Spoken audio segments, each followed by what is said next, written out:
6 times we've done this. Do you believe that? Sick of seeing me up here yet? No! Wow. Yes, I was at the first Fray Cafe, and I've done every one since, so I have a little bit of Fray Cafe egotism to maintain, and that's why I'm doing it tonight. No, actually, I really love doing this, and I really love being part of the Fray Project. Thank you, Derek. Thank you, Eric, and thank you all for being here. This is by far the biggest group of people I've ever seen here, so thank you very much.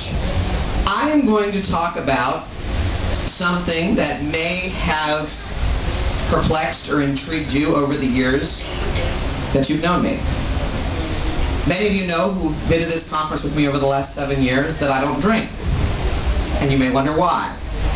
Well, maybe you think at first that it has something to do with some sort of religious conviction. After all, Jews don't drink, Jews eat.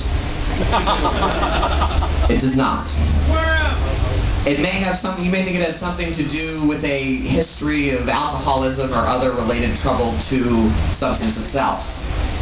I do belong to a 12-step program that has nothing to do with alcohol, so no, it does not. The reason I don't drink is because I'm no good at it. And my mother said, always told me, you get to a certain point with things you're no good at, and you just decide, you know what, I'm not supposed to be doing this. I'm no good at skydiving, I'm no good at wolf hunting, I'm no good at drinking, so I don't do it. And by that I mean the following.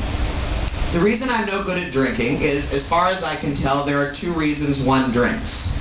1, because it tastes good, and 2, because you like the wacky-wizzy feelings you get when you drink. I don't get either of those. Doesn't taste good, and I don't feel good. So, I don't see much reason to. When did I decide this? Well, it happened about 5 years ago. 5 years ago, I took my last ingestion of an intoxicating substance, and the following happened. I have lived in San Francisco at this point for 3 months. I have my first job. I'm sorry, it was my second job. I was fired from my first job. I have my first job that pays nothing. I am in an overpriced apartment, bleeding money out of every orifice. I'm about to call my parents and say, sorry, at 27 I'm a failure and I need to come home.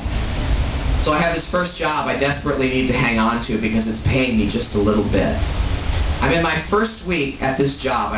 This job is for a left-leaning internet press, so you can imagine how much they're paying. My job is to find ways to market this press's books and other printed materials. I'm sitting at a computer doing my thing, and it's my first Friday on that job, and something miraculous has happened. The press has won a big award from Utne Reader magazine, and one of their writers comes in to celebrate. He is carrying a large burlap sack, like Santa. He says, I'm here to celebrate, congratulations. He dumps the sack, and out of the sack comes a series of cookies, each individually wrapped in cellophane. He piles them onto a large metal tray. He says, I baked these special for all of you. I'm here to make some cookies. I'm here to distribute some cookies, I'm here to distribute some cookies, and they have hemp in them. Now, I lived in San Francisco for 3 months. I've gone to Whole Foods and a couple of other natural grocery stores. And to me, hemp is just something that goes in food. I've had hemp granola. I've had hemp bread. It's a seed, like sesame or sunflower or something like that. So I noticed the tray of cookies. I go on about my work, and about 3 o'clock I decide I'm at a cortisol low, and I will have a cookie. So I go and I unwrap a cookie and I pop it in my mouth and I go back to work. As I'm walking back to my terminal, a woman comes in who I've never met before, is apparently a colleague of mine who was on vacation. She comes in, Kevin, her name was Twilight. They said, hey Kevin, this is Twilight. I said, hi Twilight. And I have never met this person before, and instantly something goes off in my head. I am totally in love with this person. I need to grab her, throw her out of my shoulder, and leave my job and take her to my overpriced apartment in San Francisco and lower the property values on the wooden floor.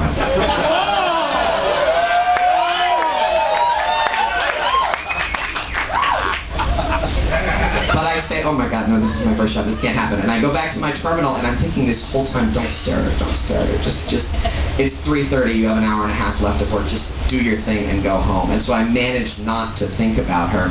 I like avoid her gaze as I go out. I'm waiting for the bus on the way home. I said, what the hell is the matter with me? I'm not making any connection between what I ate and what I'm becoming.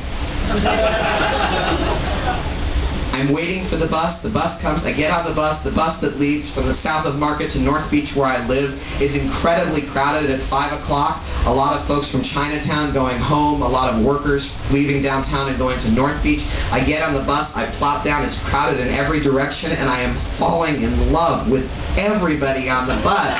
Man, woman, child, support pole, thing you pull to get the bus to stop, everybody. I said, just get me home. What's happening to me? I get home. I make myself some dinner. I don't know what's going on. For some reason, everything in the room seems a little askew, and the windows seem to be dripping, but it's not raining. And guess where I was going that night? I was going to a 12-step meeting. So I'm supposed to leave the 12-step meeting and have dinner with some people from the meeting. They're earning a little something, but I think, oh, well, maybe this will be good for me. Maybe they will understand what's going on. I wasn't thinking straight. So I leave, and I'm walking to my car, and some of you probably experienced, you ever had that feeling that your feet are soaking wet, and they're not? And it's not raining, or that your shoes are filled with water, or that you're watching a movie of yourself, but you're in it? That's what's happening. So I get to my car, and I'm about 4 blocks. I shouldn't be operating a heavy piece of machinery. And I'm crossing this one hill and about to turn onto the street that leads to the meeting, and I turn on the radio, and it's that song by Breathe. It goes it's called Hands to Heaven. I don't have a recording of it, so I'll just sing a verse. That's like a line or two. But it goes, so raise your hands to heaven and pray. It's like a late 80s slow dance song. And I start to weep.